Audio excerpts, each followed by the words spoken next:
Have you ever noticed a button in an elevator that just shouldn't be there?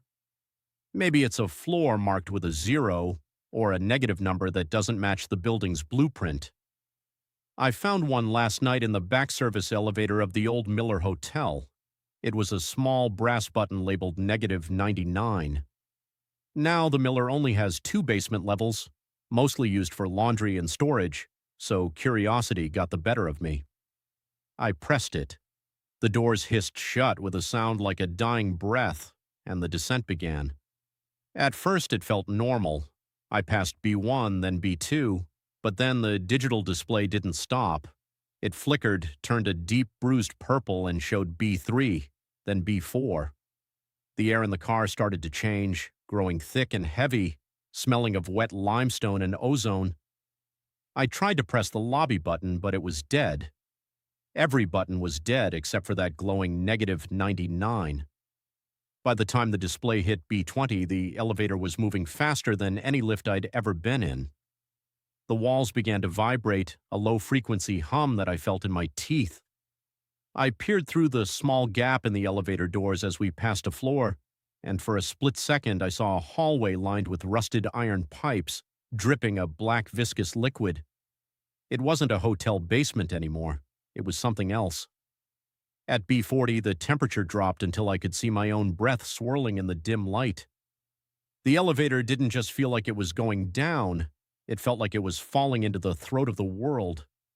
I started pounding on the doors, screaming for help, but the only response was the rhythmic clank of the cables and a distant, echoing scratching sound from above the ceiling panel. At B70, the elevator slowed down. My heart hammered against my ribs. The doors creaked open, but there was no hallway. There was just a vast subterranean cavern, illuminated by a faint sickly green phosphorescence. I saw ruins down there, stone pillars that looked like they'd been carved by hands that weren't human, stretching into a darkness so absolute it felt like a physical weight. I didn't step out. I couldn't. I jammed the close door button until my fingers bled. The doors finally shut, but instead of going up, the elevator lurched downward again. B80, B90. The display was trembling now.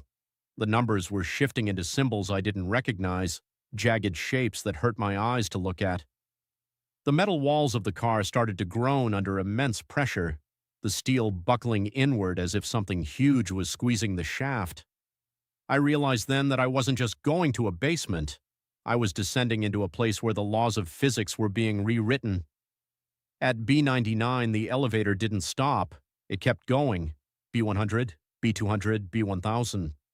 I've been in here for what feels like days now. The lights went out hours ago, leaving me in a pitch-black box that smells like ancient dust and copper. Every few minutes, the elevator stops, the doors open, and I hear things.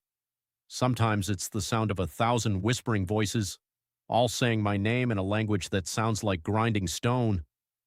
Other times, it's just the sound of something very large breathing right outside the threshold. I don't look out anymore.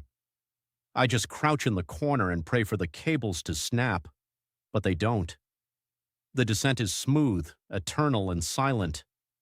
I think I'm approaching the center of the earth, or maybe I'm leaving this reality entirely. If you're ever in an old building and you see a button that doesn't belong, please, for your own sake, just take the stairs. Because once you start going down to the basement's basement, there might not be a way back up. If this story chilled your blood, make sure to hit that like button and follow for more terrifying tales from the shadows. Tell me in the comments, what's the strangest thing you've ever seen in an elevator? Stay safe and don't go looking for floors that shouldn't exist.